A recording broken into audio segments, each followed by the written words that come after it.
Welcome to our study called Grief and Favor. We're looking at Genesis 6, 1 through 8. And today we're looking at the introduction to this study. And so we need to go back to Genesis chapter 1, where we saw God created a perfect world.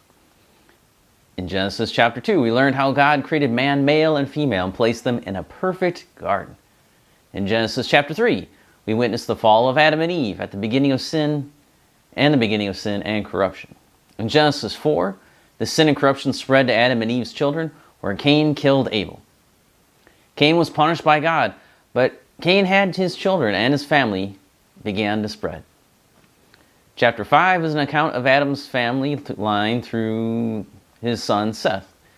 In the men listed, we had one that walked with God, one that prayed to God for relief, and one man that would bring the relief.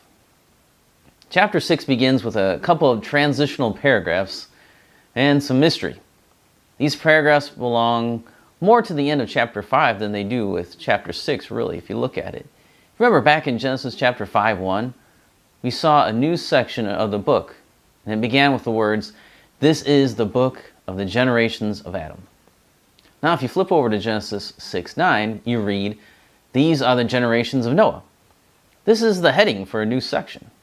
So it's appropriate for us to connect 1 through 8 here with chapter 5, even though it really is a new start to a different story, to Noah's story. We might call this an epilogue to the first 5 chapters. Well, in these first 8 verses of chapter 6, we find the spread of sin, the depravity of man, and then we'll look at the grace of God.